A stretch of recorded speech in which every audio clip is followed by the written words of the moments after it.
Did you see the Ultimate Avengers movies 1 and 2 with how they focused on Hank Pym in that? Unfortunately, I have never gotten around to watching either of those animated films. The only thing I will say in that is because it's aimed at a much more mature demographic than, the Saturday morning cartoon audience, Hmm. Hank Pym is kind of a jerk in that movie. Sounds like a lot of what I've heard from the ultimate incarnation of Hank Pym. Yeah, I'm just gonna come out and say it. The guy's a freaking dick in both movies. Hmm. It's just little things. He just doesn't seem to have respect for anyone. He kind of puts himself up on an unnecessary perch. But then again, the whole integral mechanics of the way that the Avengers were trying to operate, even within the first movie, is nobody gets along, and the only Hmm. three characters that seem to have even an amount of common sense. Captain America being one because he's the leader. Then you have um, Wasp. Just say, hang on, let's just go along with yeah, pretty much, dude. He's pretty much the Batman of Marvel. You've also got Wasp. Just trying to be the common sense, and then you've also got Black Widow, who just follows Captain America unquestionably because she's Nick Fury's number She's two. she's just happy to be there. Yeah, but to be fair, and now if there are Scarlett Johansson fans out there, if you like her, that's fine. But Olivia Daboe, I think, is who voices Black Widow. She does a better job of portraying Black Widow than Scarlett Johansson. That's just my opinion. It's just my opinion. I'm just going to leave that out there. Alrighty. We shall now move on to Straight Outta Compton. Now, I know full well that Kaiju Noir has seen it.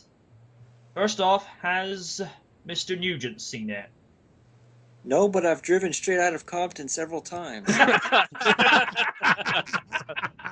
I've been both in and out of Compton. All right. So we won't ask your opinion for this movie. So this is the movie where they all die at the end, right?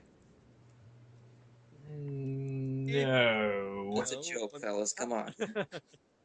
Um. I mean, really, there's no real point in like trying to spoil this movie, considering it's based off of real events. So Yeah, it's like true. anybody can go on Wikipedia and find out what became of these people. Oh Well, boy, it's sure, like Ice Cube Titanic, lives right? with this. Um. We know the Duran. ship sinks. We know that the band survives. So that's Yes. Yeah. As far as I'm aware, that's a very good point you just made there, Duran, about Punisher, where Stan Lee's not in it. Speaking of, have you seen Straight Outta Compton? No. Okay. Right. I'm gonna try I one don't more care. time to get. You can put spoilers in. I don't care. Okay. I'm gonna try one more time to get your screen name right, dude. Fennis. Wrong. It's niece, like fat and niece. All So right. basically, there's an accent on the I. Have you Fennis? seen Straight Outta Compton? The first. I'm currently straight out of Pepsi. My God. Oh, Nick, you're one of a kind. Right. Speaking of memes, and I'll get to the new username in a second. I have not seen it because I was straight out of time. Back to the Future, by the way.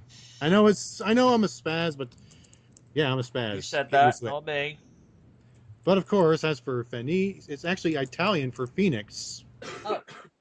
Oh, excuse me. So Fennis. Yeah, because I have Italian descent. All right.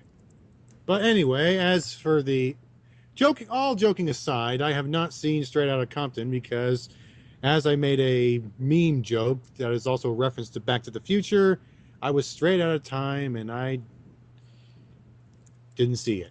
Okay. And I have no plans on seeing it, by the way. So Okay. spoil it all you want. I don't care. Alrighty. Number 4.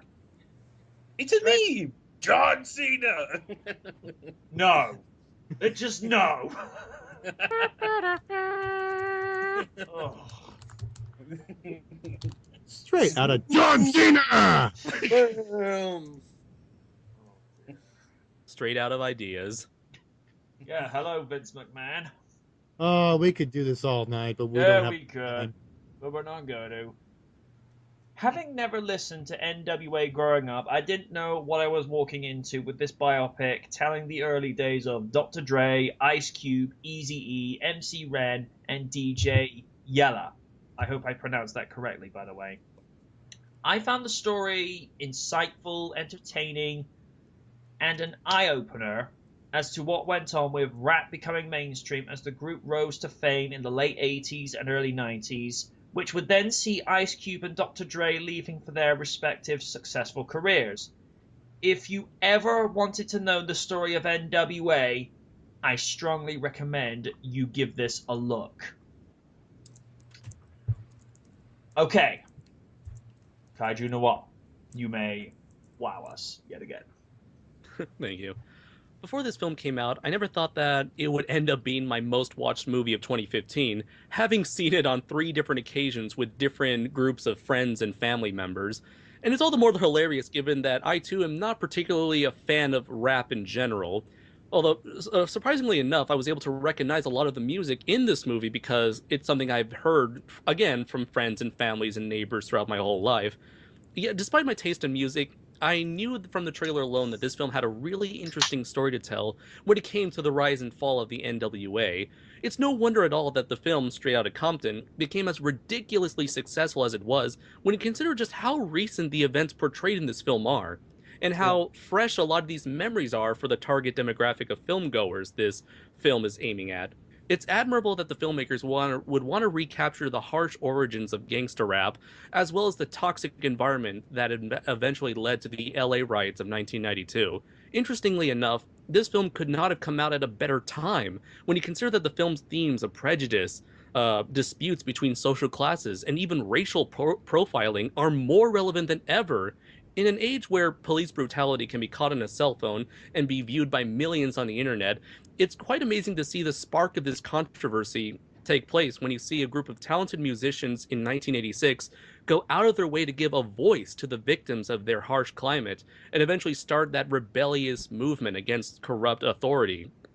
The film does an amazing job at bringing Dr. Dre, Ice Cube, and the late Eazy-E in a way that makes me personally appreciate and even respect the hard work and sacrifice they placed into their art.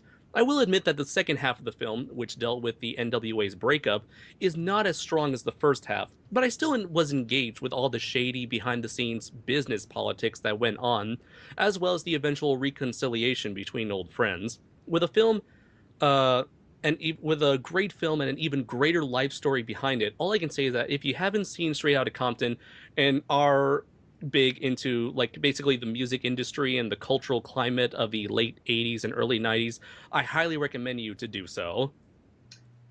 The thing I noticed based upon archive footage and photos of Eazy-E, Jason Mitchell kinda nailed it to a T. Mm-hmm.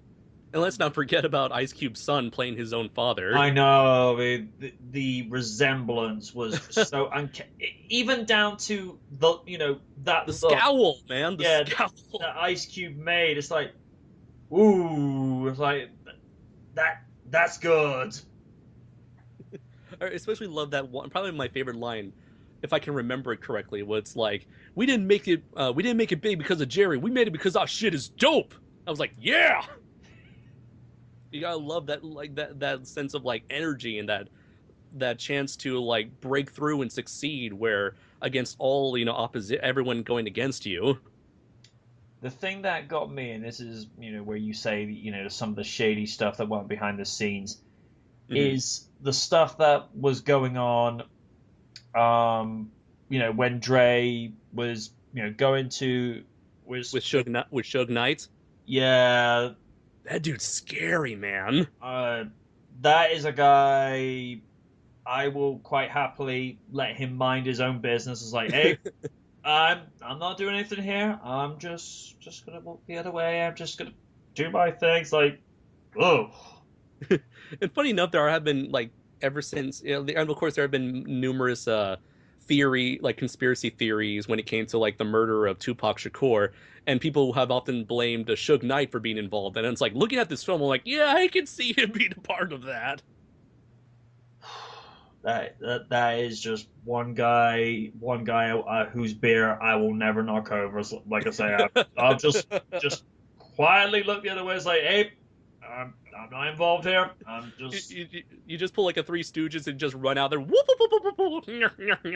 No, I'll just be doing a Sonic with a power ring in his hand and be getting out of there like I'm going back to Knothole, which Fenice will get the reference. Ah,